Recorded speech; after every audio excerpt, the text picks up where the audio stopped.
Everybody black knows Tank. I'm gonna say a lot of white people probably know Tank, but everybody black knows Tank, right?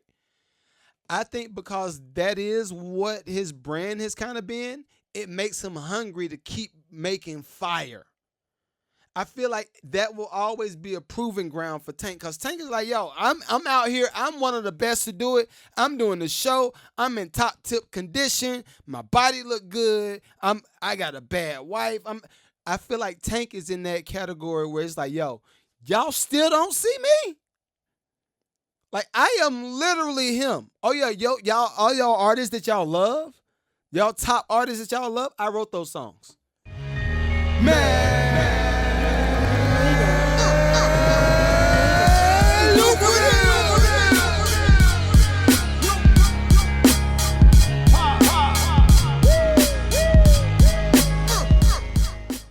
Welcome to the Man Lucrative podcast. I'm the host, the one and only Magneto 7 in the building, man. Ain't nobody in the building, right? Freaking yeah, this is not God. Freaking yeah, nigga, this is not God. That nigga, this is not good. Yo, if y'all are watching this on playback on YouTube or on Patreon, y'all already know what time I'm on. You know what time I'm on. I'm going to let y'all know off the rip. I am going to try not to have an educated podcast. This is just a celebratory podcast all day today. All day. Just celebratory. What is this? What is that? Yeah. Oh, yeah. This episode is brought to you by Guns and Gars.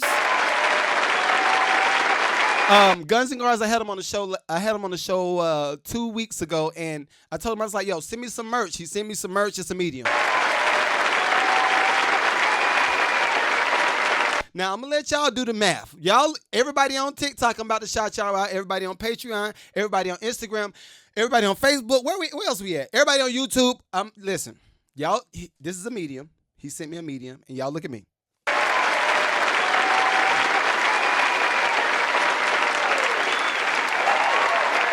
Yeah, it's not going to fit. It's not going to fit. So I still wanted to make sure I promoted the business. So shouts out to Guns and Gars. He's based in Florida. If y'all need any type of artillery, ain't that how you say it? Artillery? Utility? No, utility is like anyway, if you need them things, it's like pop, pop, pop, pop, pop, right? And you're trying to protect your family. And you're trying to make sure if you need to go hunting, right, any of that stuff, go holler at him. He got some good stuff. I'm going to put a link in the bio, so if y'all are watching this on YouTube, go to the link in the bio. Go ahead and support him. Get what you need from him. All right, now let me turn it back up. So last night was ridiculous. Oh, yeah, this is episode 153. Episode 153. Mad Look at the podcast. Episode 153. So y'all know I love to normally do a recap of the weekend. I'm going to do a recap of the weekend, but I'm going to do a recap of last night because last night was a freaking movie, yo. It was a movie. And shouts out to the bootleg, man. All right, truth moment. Y'all know me. I am Mr. Transparent. I will tell you. Last night I had a conversation with my homeboy. Shouts out to King Legend, man. Me and King Legend and a couple of other fellas were on Instagram Live last night, and we were talking about marriage. We were talking about like marriage, what it means to be a husband, and all of those things. And it was like it just turned. And I am Mr. Transparency. Period. So before I get to the Kendrick show, I gotta tell y'all about the last night's conversation. So I was talking to him last night. I was like, yo, before I got married, I was him. I was him, right? So it came to my memory. I almost feel some type of way telling y'all this story, but I am Mr. Transparent. I'm Mr. Transparent. Right? Mr. Transparent. So I was telling them last night, I was like, yo, so before I got married, like I had a condo, I had a baby grand piano in my condo, second floor. So that means I had to pay to get the baby grand up there, all that stuff. So I was him. I was Mr. Rico Suave with the dreads. No. I had my dreads cut off by then. Dreads were cut off by then. But the dreads led me up to be him. The dreads led me up to be him. After I cut the dreads, I was still him. And this story is going somewhere. I know Angela like, oh my God. Oh, thank you. See? There you go. See, thank you. Thank you for being a good audience member. You are a co-host. Everybody on TikTok, Angela reminded me to turn the live thing on. So I got you. But anyway.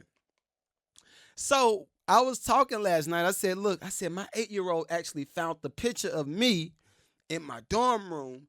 And when I was in the dorm room, I stayed in the co-ed dorm, right? Now, I would love to pick the option to say I was corny. I would like to say I was corny. I would love to just say, because guess what? This is all my corny dudes right now. Come close. And this is like an uncle moment. Again, today's whole pod probably ain't going to be about nothing. I'm just let y'all know off the rip. So all my youngins come to the stage, right? Come to the stage. Especially my college students. If you are corny right now, if you are the lamest of you, lame. If you're that, right? You like that, right? If you are lame, right? A lame. If you're lame, use it to your advantage, yo. Use it. It's certain superpowers that lame people have, and that the super intellectual people that haven't tapped into the cool just yet, it's a certain superpower that you have, right? I challenge you to tap into that superpower. After you do that, watch. You were like, oh my God, what have I done? So again, I'm going back. Maya done came. Yo, you done came to the chat. I might have to change the conversation just a little bit because we got some women in the chat. So I had to change it just a little bit. I had to change it. But so I was telling them last night, I said, yo, my daughter found the picture of me. And she's 8. She's 8, right? And the picture wasn't crazy. It wasn't too crazy. But I was naked in the picture. I was. Polaroid picture too. The Polaroid is like this. These joints. It may have been a printout. Why did I have a picture printed out of me naked? But anyway, right? Yeah, oh God is right. So she came to the picture. She showed me the picture, and I'm gonna tell y'all what the picture. Again, I was naked, but I had a towel. Why am I telling this story? I'm Mr. Transparent. Everybody needs transparency. Everybody, right? So I was like, in the picture, I was naked, like all naked, right? And then I had a towel. I had a towel hung somewhere. The towel was hung somewhere, and I was like this in the picture. She said, Dada, why you do this? I was like, I don't know. I said, I think I was sick. I said, I think I had a headache. I guess that part of the song applies to me. What Kendrick did. Freak that nigga here, 69 God. Freak that nigga here, 69 God. See that nigga. I guess so. I don't know. Maybe. But anyway. I was just having a conversation with the fellas last night. I was like, yo, what happens? Because, shouts out to me and my wife, too. We just celebrated 13 years, man. 13. Nah, I was about to say something. I ain't gonna do that. That nigga else is not God. That nigga else is not God. I'm gonna do it the whole 5. You like that? All right, I might do the whole 5. But I was just saying, yo, with the fellas, I was like, yo, be encouraged. I said, because a lot of the times, some things that we go through, we don't really understand how to weather the storm. And especially if you decide to be a Christian, right? Shouts out to all the Christians out here in these streets. Everybody on Patreon, if y'all tired of the clap button, my apologies, but here you go. So I was like, yo, if you're a dude and you're trying to do right as a husband, I was like, yo, sometimes you just got to, handle certain things a certain type of way. And then I left it at that. I'll leave it like that today. Because we do have a sponsor, and I don't want to make this pod like a nasty pod. But yeah, if you catch what I'm putting down, that's what it was. All right. So anyway, back to last night. So last night was what is it called? Pop Out show. The Pop Out Ken and Friends. It was. I will say this. I will say this because I remember I told you I was trying not to have like a super serious pod. I will say this. I think people underestimate the creative people. Like the cool kids, right? I would consider Drake like a part of the cool kids. He wasn't initially the cool kids, and then he got with Wayne, and then he did exactly what Kendrick said. He went and got with all these people and became cool. It's like, oh, look at me, no more Degrassi. Everybody say, yo, good job, right? That's what I feel like Drake did. But people like Kendrick, remember how I was telling y'all earlier? If you are in the lame category, if you just dig into the lame and become cool, oh my God. I think that's what, and I'm not saying Kendrick is lame at all. I'm just saying it is a difference between the people that really want to develop art and then the people that go for the bag, right? Now, I do think it's possible to get both. It is possible to get the art and the bag. But I think the cool kids have made the masses feel like, yo, you need to be popular to get to some money. And if you're popular to get to the money, then you don't necessarily have to make good music. You don't necessarily have to make good music. And I think that that's what's been the issue for a long time. Now, I remember, matter of fact, I got a clip. I want y'all to hear. Let me see if I can pull it up right quick. And everybody on Patreon, TikTok, YouTube, Facebook, did I miss one? Instagram. If y'all got something y'all want to talk about in the chat, just put it in the chat. Because, again, I'm having fun today. We having some fun today. Listen to this clip, and this kind of gives you more of an idea of what I'm talking about. Check this out. Listen to this. This singer told me this label recently dropped her. And it really hurt me. And I was just like, I listened to this girl's record, and she's super talented. And I listened to other people they have on their label, and I'm just like, yikes. It's really all a popularity contest. Labels do not care about talent anymore. It's about your popularity. So the music industry has changed drastically because of that. So when I was growing up, I would put on the radio and hear talented people. When you guys put on the radio now, you hear popular people, right? And that's the difference. So you gotta hold on and treasure the ones that are still here, not because of popularity alone. And I would be silly to say that I'm not here because of, popularity partially, right? Because my fans are such a powerful force. Like, they'll get something trending. I got Queen Radio now, and but at the same time, I never have ever relied on that just by itself. I never relied. And we can tell the difference. Shouts out to Nicki Minaj, man.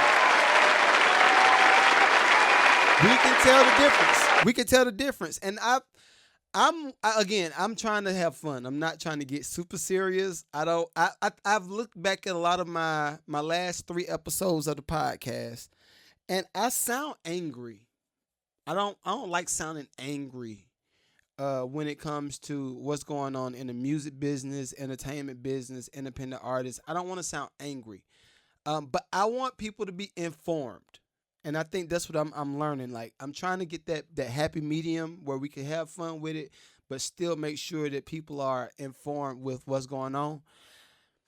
I'm going to say this. I think the whole idea of popularity, like being popular and getting to the bag that way and getting on that way, I don't know that that's going to go anywhere. In actuality, I think the popularity is going to be super over the top, especially since we got AI, especially since we got a lot of people that's not really developing their art and their craft, and then they're trying to come with a colorful story, right? I think that's what's missing. And I feel like if a lot of people get into the space where they're going to use AI, all right, cool. It's cool to go ahead and use AI, but if you use it, where is that going to land you? Where's that going to land you? Oh, my bad. Everybody on Facebook, I didn't see a chat. My apologies. All right, my apologies. But yeah, I just feel like right now, right? If you really take an assessment of who are the top artists out today.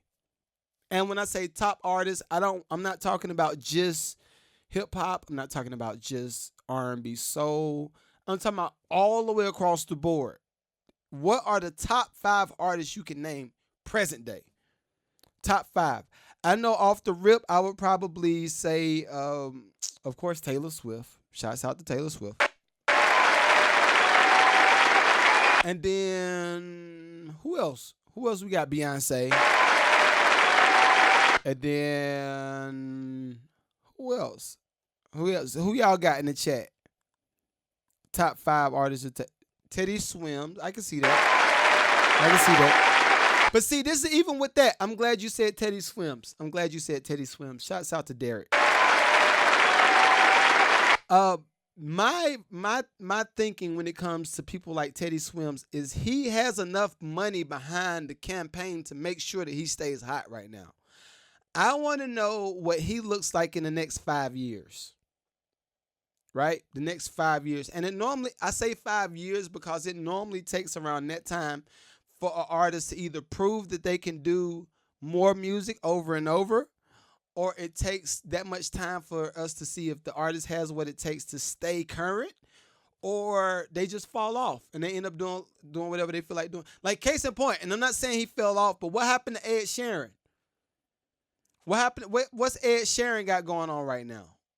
Right? What does Adam Levine, Maroon 5? What are these the top groups? What do they have going on right now? He's not top 5. All right. So okay. So if we're talking about top 5, will we put Adele in that category? And this for all of the chats. I know we got TikTok, Facebook, Instagram. And again, everybody on Instagram, I am doing the best I can. I just keep seeing the number count go down and go up. So if y'all are in the chat, y'all just got to holler at me so I can actually see you. But yeah, what will we count Adele as a part of the top 5 artists in the world? Because I would. And I would say that because she can write. She can actually sing without stems. That's important. That is very important. She can sing without stems. She can write, and she has her own music. All right, John says yes, she will be a top 5. Let me see. Angela says, of course, Adele, Taylor Swift, Beyonce, Rihanna. See, I wouldn't give you Rihanna. Rihanna, Chris Brown. Okay, I can see that. I can see. So I would not give you Rihanna. I would not give you Rihanna. I'm going to tell you why. If Rihanna has not given us music, and I'm going to sound contradictory with what I'm about to say, but if she has not given us music in the past 5 years, when's the last time Rihanna dropped the album? That's what I want. I can't. Let me look it up. I'll look it up. I ain't going to depend on the chat. So, because I know everybody on Patreon be like, man, hurry the conversation up. Hurry it up. All right. I got you. Let's see.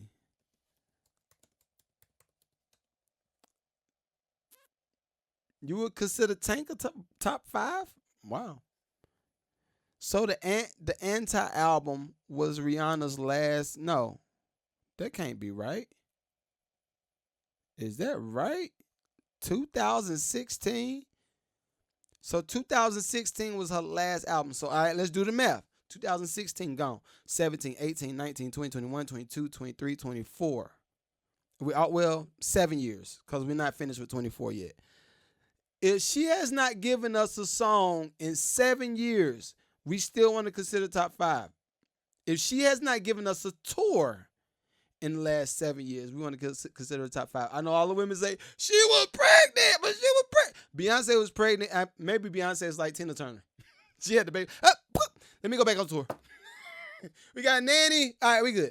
Maybe. All right, so I'll give you that. She did have the baby. She got 2 babies now. All right, cool. I got you. I don't know. I'm conflicted. All right, John says Usher. He says Tank.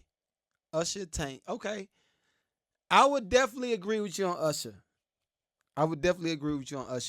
But see, that type of quality, that's what I'm looking for. That type of quality, like a person that can go back out when they feel like it, they go ahead and they kind of get re-energized and they go on the road, or they do a residency, because I'm assuming a residency might be a little bit easier because you're in one spot. But I feel like that's missing, yo. I feel like the artists that really, and it sounds, again, I'm going to sound contradictory because I am an advocate of musicians making secondary income and they survive off of that secondary income and they do everything that they want to do and they just, right, the good stuff. I'm an advocate of that. But I do feel like there's a certain grit that comes along with not releasing music in enough time, and it makes people hungry for it. And it makes the artist hungry to create the music, right? Uh Case in point, I feel like if we're looking at Tank, right? Let's put Tank right there in the category. Everybody black knows Tank. I'm gonna say a lot of white people probably know Tank, but everybody black knows Tank, right? I think because that is what his brand has kind of been, it makes him hungry to keep making fire. I feel like that will always be a proving ground for Tank because Tank is like, yo, I'm out here. I'm one of the best to do it. I'm doing the show. I'm in top tip condition. My body look good. I got a bad wife. I feel like Tank is in that category where it's like, yo, y'all still don't see me. Like I am literally him. Oh yeah, yo, y'all, all y'all artists that y'all love, y'all top artists that y'all love, I wrote those songs. Right? I think Tank still is in the proven state mentally. That's what makes him create phenomenal music. My thoughts. Now, Chris Brown. I will put Chris Brown in the category because I'm looking at, I don't know how many people watched the clip, and I might be able to pull it up and post it on Patreon. I might be able to pull the clip up. But Chris Brown recently did a show in New Jersey. And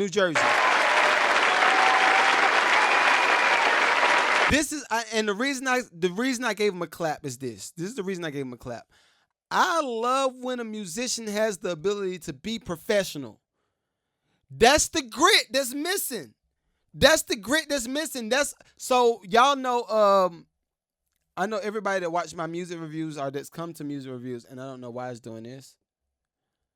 Give me a second, y'all, and we got to figure out why that's doing that. But anyway, everybody that comes to my music reviews, y'all hear me talk about artists being able to perform without auto tune, and I'm sure Chris Brown got a little bit of auto tune going on. I'm sure he's performed with some auto tune, clean up the vocals, make sure everything a little bit perfect. But he's not solely dependent on the stems to create the show. Right? Chris Brown ain't solely dependent on the stems to create the show. So when you're not dependent on the stems and you still out here on the road singing, you're actually singing. I don't know how many shows he does per week, but let's just say he do 3. Let's say he's doing 3 shows per week. Out here singing, out here doing flips. He do the damn, right? He doing all that, all the dancing. This show that he just did in Jersey should have been a masterclass for every musician, every singer. This should have been a masterclass for y'all because this is what I've noticed. Every time we do, like the open mic night type stuff, and the independent artist comes up on stage.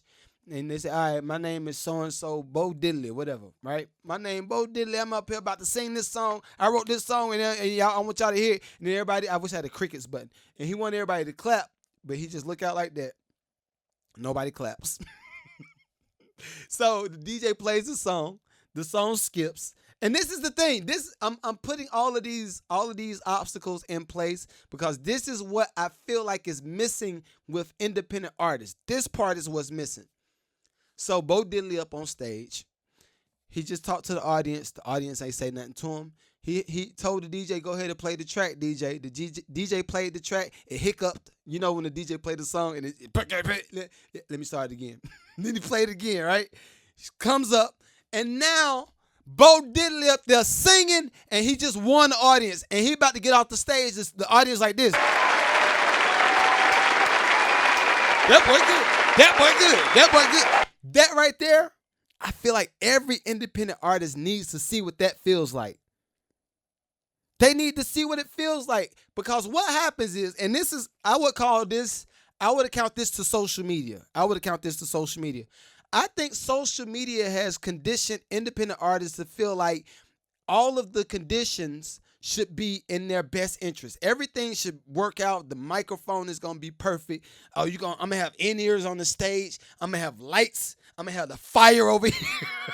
I'm gonna have the fire over here. I'm gonna have the keyboard player to come play behind me after I finish singing the song, and then I'm gonna get off the stage. I'm gonna have all these women come up to me and be like, or I'm gonna have all these dudes come up to me and they gonna say, "Oh my God, you sung your heart out. That was amazing, and I want to book you. I want to book you." I think every independent artist feels like that's what they deserve when they do a show.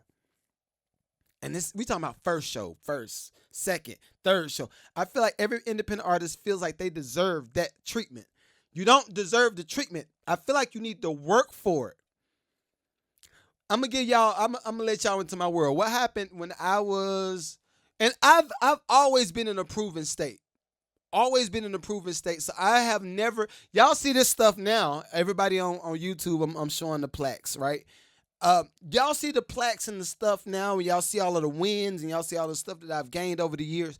But y'all did not see the audience that was cold. Nobody gets to see the audience that was cold. My first cold audience was in the 6th grade. We talking about 6th grade, right?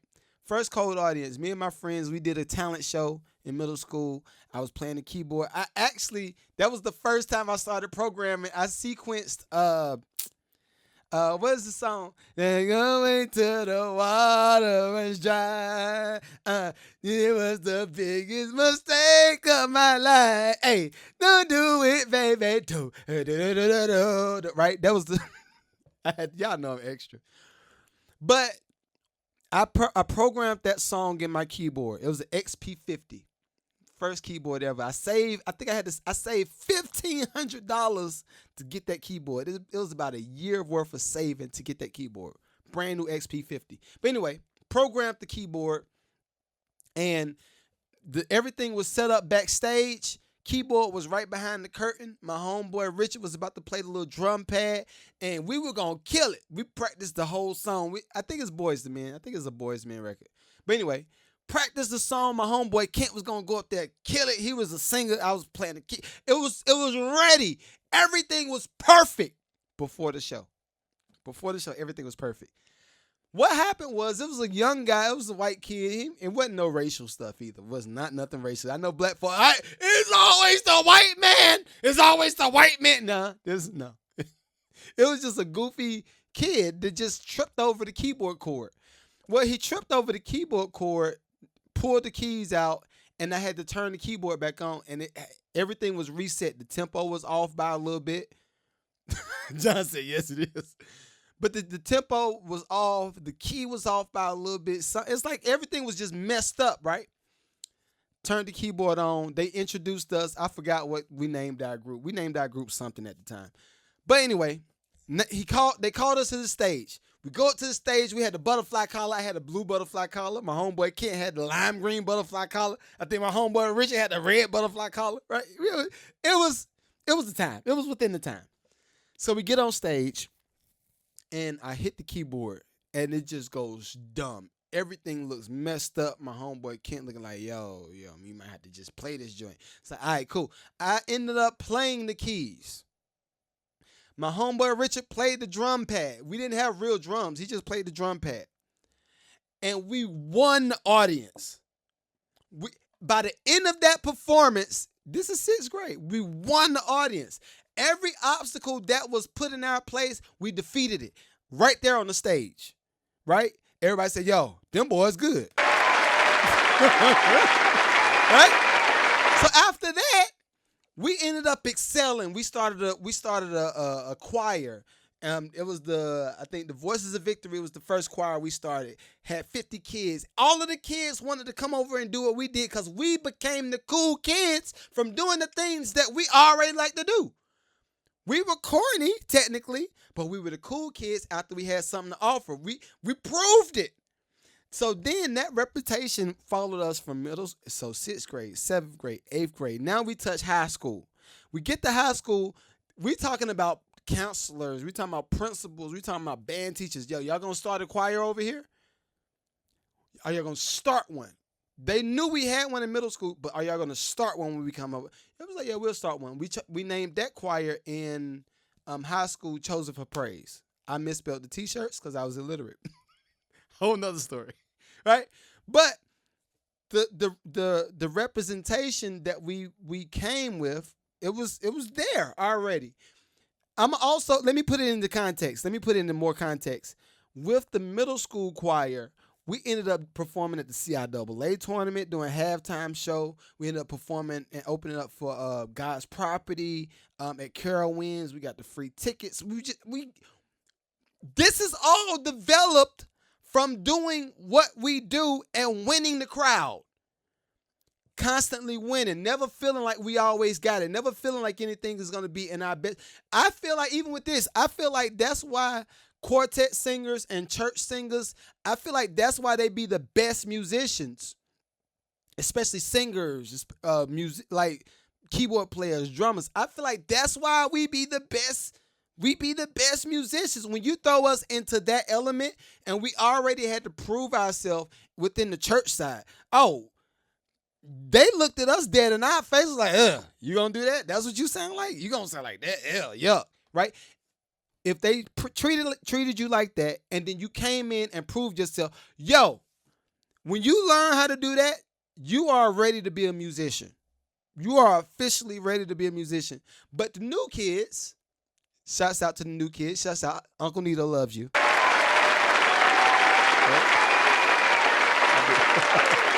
Uncle Nito loves you.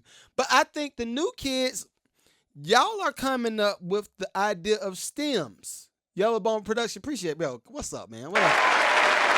I saw Feed the Birds, what up? But the new kids are coming in with the idea of stems, with in-ears, with everything that's everything that's gonna make your job easier. Y'all are growing up with this stuff.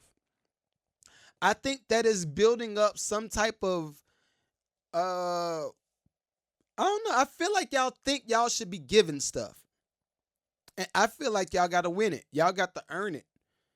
Y'all gotta earn it. And this is the other side of it. And in earning your audience and y'all kind of getting the audience to respect y'all, I think that gives y'all the longevity. That gives y'all the long careers that you're looking for. Because case in point, I say that to say this. You go back to the Chris Brown performance. I think he's gotten stuck in the air a few times. He has performed. He did. I don't know none of the words. Right? He on the stage. He flipping and he's singing up in the air, and he gets stuck. Guess what? Did Chris Brown stop singing? Nope. Was he mad? Yep. But this is the proven space. He learned that, I have to win this audience. He learned that he had to win the audience way before now. So if you get stuck in the audience, you get stuck on the little cables doing some tricks, you already know your audience paid for you to do this show. You better get your A up. Hey, if you stuck in the air, you better be singing your A off. That's what's missing. That's what's missing. And I feel like as soon as artists learn that part right there, like winning your audience again, as soon as they learn that stuff, that's when people will respect your art. That's when people will say, I want to pay. I'm about to go pay $100 to go see this new artist because that must be killing. That's missing. That's what's missing. And I feel like even with musicians, I think I said something about this a few pods ago. You can't be going to folks' churches, or you going to an event center, or you playing at somebody's club, and you want them to pay you top dollar, but you can't actually perform unless you got stems. That's the issue. You got to learn how to work with elements that's against you. You got to learn how to work with elements that's against you. Let me see. I'm gonna read the chat right quick. Yo, bro, did you talk about the Kendrick Lamar concert? I will. All right, so I did not talk about the concert. I played some music, but I ain't necessarily talk about the concert. All right, this is my review of the Kendrick Lamar concert. All right, and might clip this up. How about that? Yeah, we might clip it up.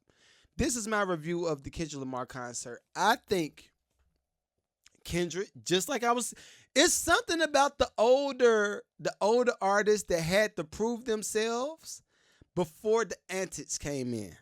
Before, and even with Drake, I don't understand why. No, I do understand why. Drake got comfortable.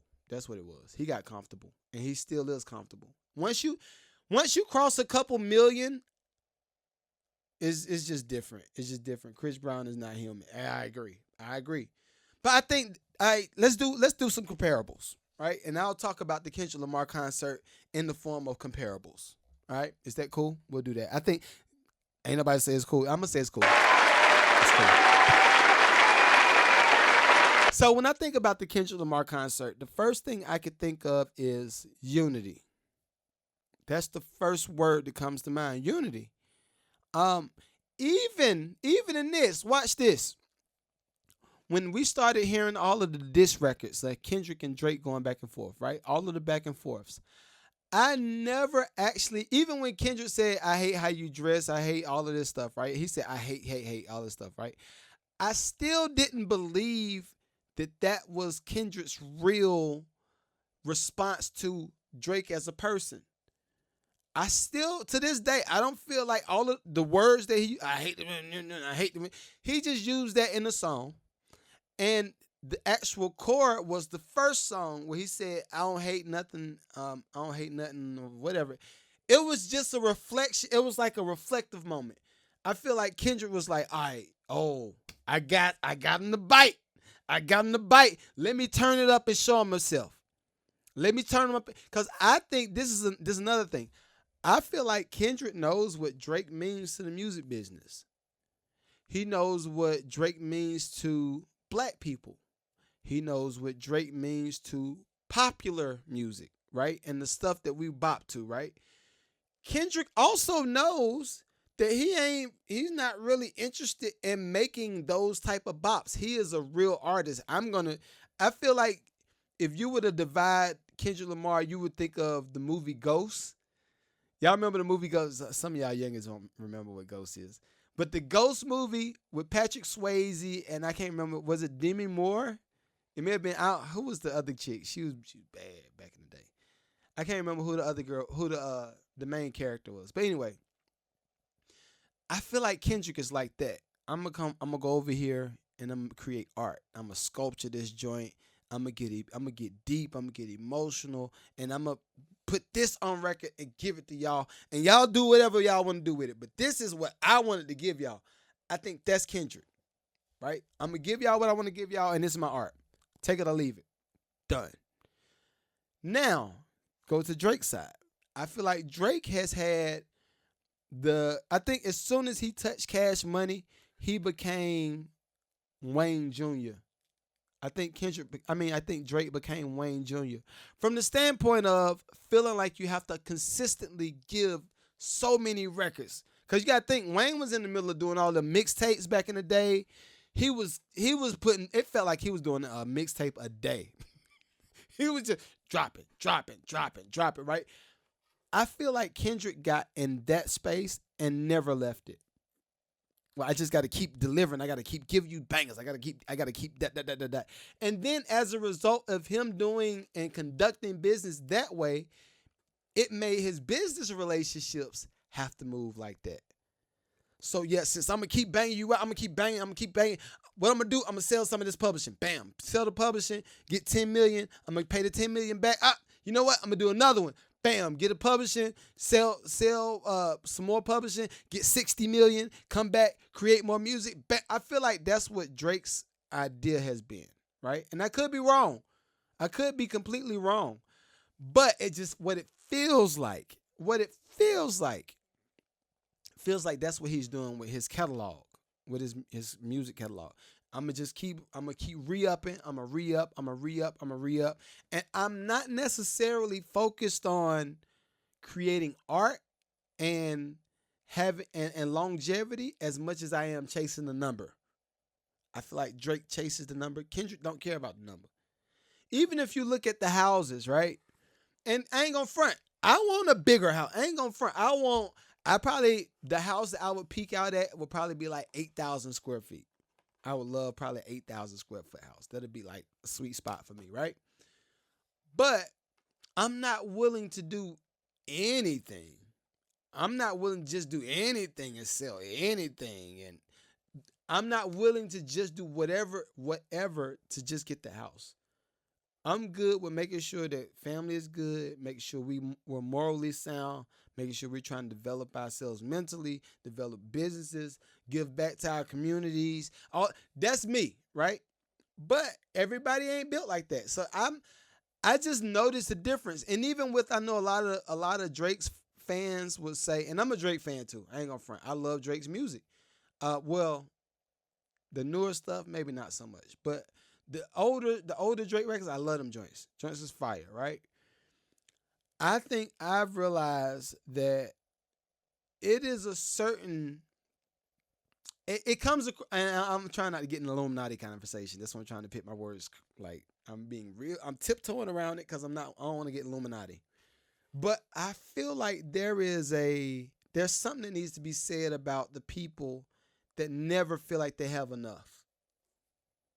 It's something that should be said about that. The people that feel like they never had enough, where are they pulling from? Where are they pulling from? What's making them do what they do? What's making them have the relationships they have? Because everybody can see Sexy Red she is not a rapper. She is not a rapper. She is not an artist. She is a pawn. She is placed here by somebody. That's all I'm going to say. She's placed here by somebody, and you're using the biggest rapper in the world to co-sign this something that's been planted here. Right? And even with this, I know contrary to beliefs, right? I could even see a place for Sexy Red. I see the reason she's here. I get it.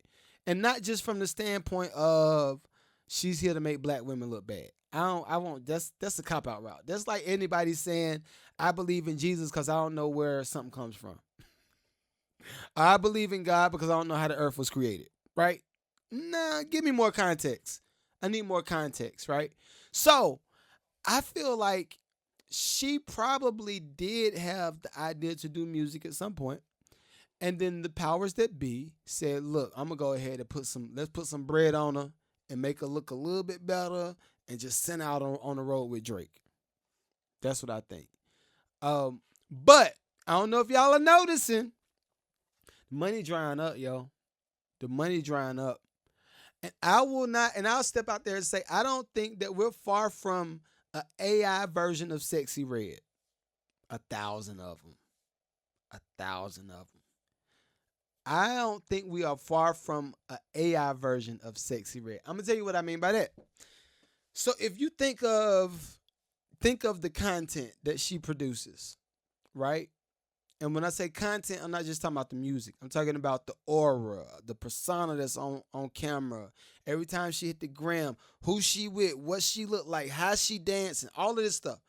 Put all that into an equation, and then you say, okay, what would I need to do if I was a label owner and I wanted to create an AI version of Sexy Red? All they're going to do is look at everything that's negative and then recreate it and then feed it back to us. And then guess what? Because the mindset's never shifted for a lot of our community, they're gonna go with it. And they're going to be like, oh, yeah, some chick is sexy blue, sexy white. Because even with this is another thing. I just sit back and look at the business all the time. I just sit and look at what's going on. Tell me what was Iggy Azalea to the music business? What was Iggy Azalea to the music business? And then I would even take it a step further. I love Tip, but why did he co-sign her? Why did he co-sign her? And if you do the parallels, and it's just like, yo, he got a point. He got a real good point. I feel like Drake is doing the same thing to Sexy Red that T.I. did to Iggy Azalea. Period.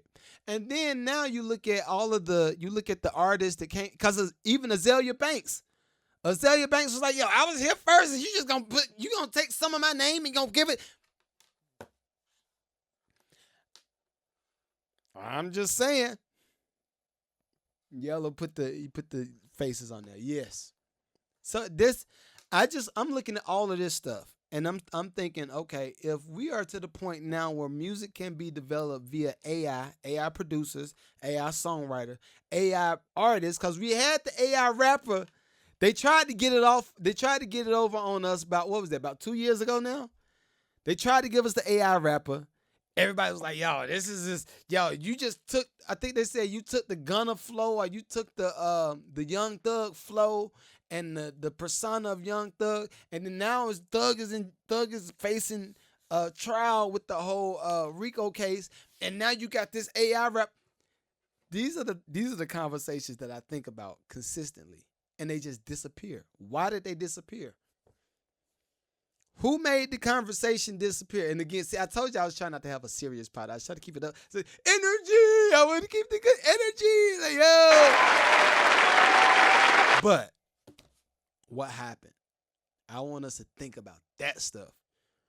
I think if we put some energy into what happened, why it's happening, where does that place us? What is the mindset of the average person? What does it look like when we see the Bonnet Girls? All my Bonnet Girls, if you watch the pod, but you probably don't, because I'm a little bit probably too conservative for you. Y'all would rather me be cussing y'all out and saying, yo, you need to go 50-50. Yeah, 50-50. Oh, shit. That's the content that the Bonnet Girls listen to. I feel like Kevin Samuels with that. And honestly, all right. And we're going to end on this note, because I gotta pay the bills, and we're going to end on this note. But this is something else I think about. Why is nobody really focusing on conversations that's going to move the needle as far as mindset in our community? Nobody's shifting focus on things that we really should be talking about. John said secret society, yeah.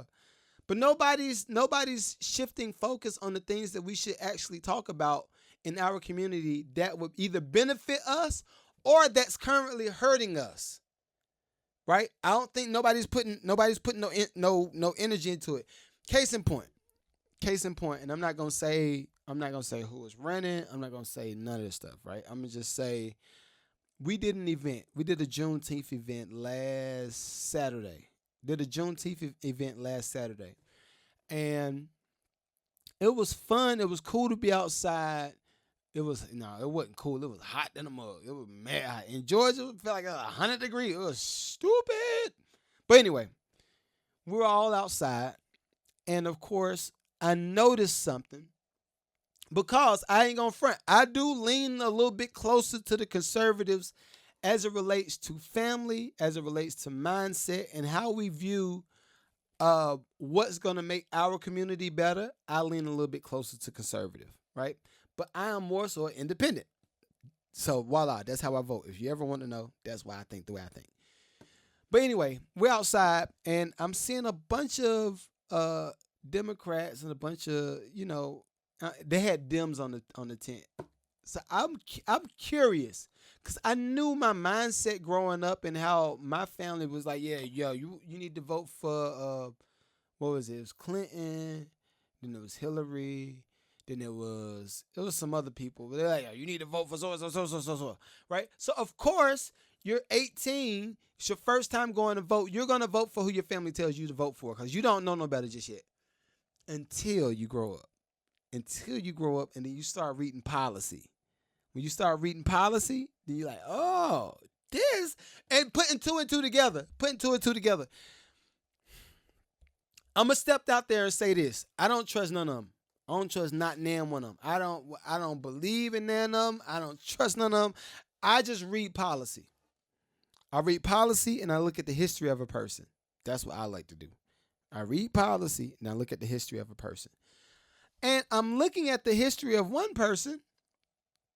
And this one person, although might say, yo, I love you. This is me. Come give me a big hug. You want some watermelon? You want some chicken? You want some fried fish, some collard green? I'm gonna come eat with you, right? There's one person. One person says that. And then we fall for it and say, all right, yeah, oh, yeah, what we gonna do? We all clap. We say, yo, that's it. And then what happens is, as far as we go, and when I say we, I'm talking about black folk. We disregard all of the other information that's placed in front of us because we like something. Or we like something because somebody told us we should like it. Or it's the idea of perception, right? Now you go to the other person. He say, yo, I don't F with you. Yeah, but this other person is a business person. He say, yo, I F with y'all heavy, right? And you go over there. Then you come to the other community and say, yo, I F with y'all heavy. And you say, all right, cool. Then go to the other community. I F with y'all heavy.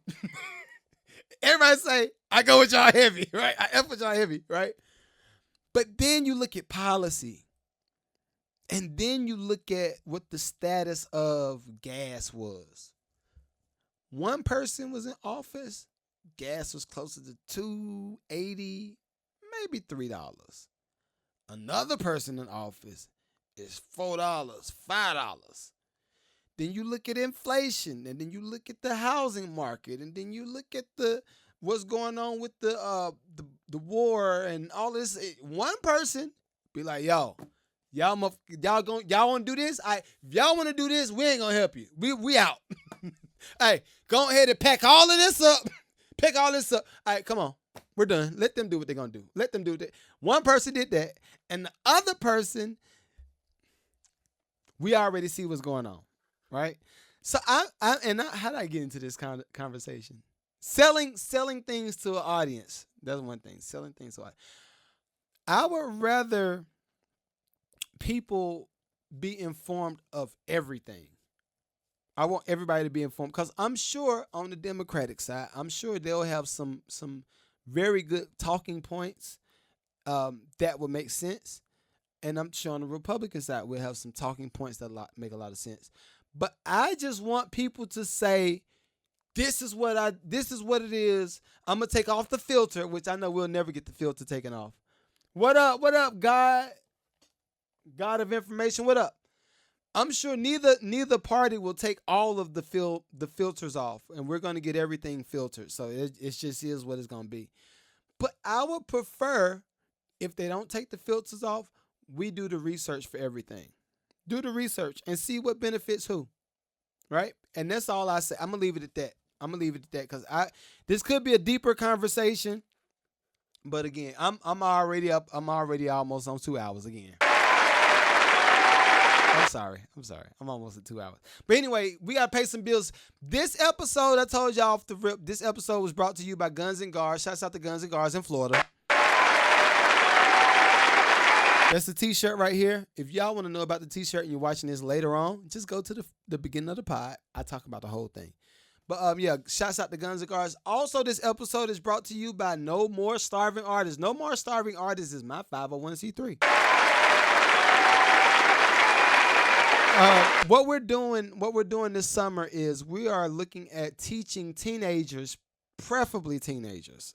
I might do a few adults, like young adults, like in the 18 to 21 to 22-year-old category. I might do a few of those as far as the teaching side, but this is primarily for all of my teenagers and all of the parents. All the parents, come close.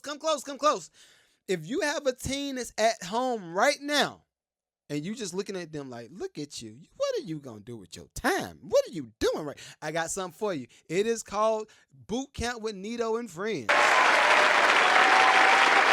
Summer camp.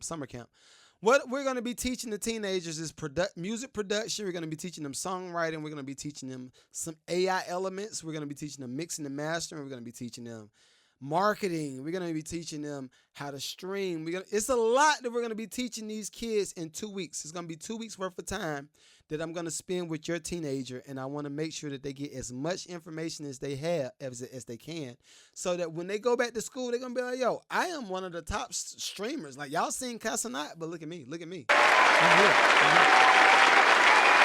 So if you are interested in your teenager being a part of my summer camp, make sure you send me a DM on Instagram, or you can send a message or a email to the email below right there. Bam, bam, bam, bam, bam. No more starving artists no more starving artists org at gmail.com.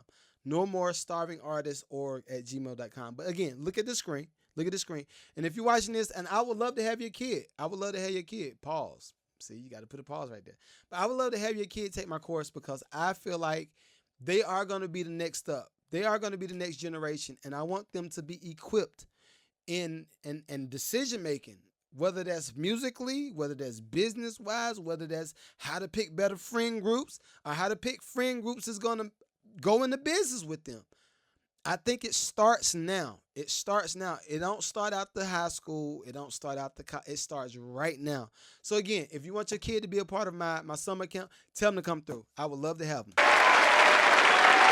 Also, this episode is brought to you by Lucrative Community.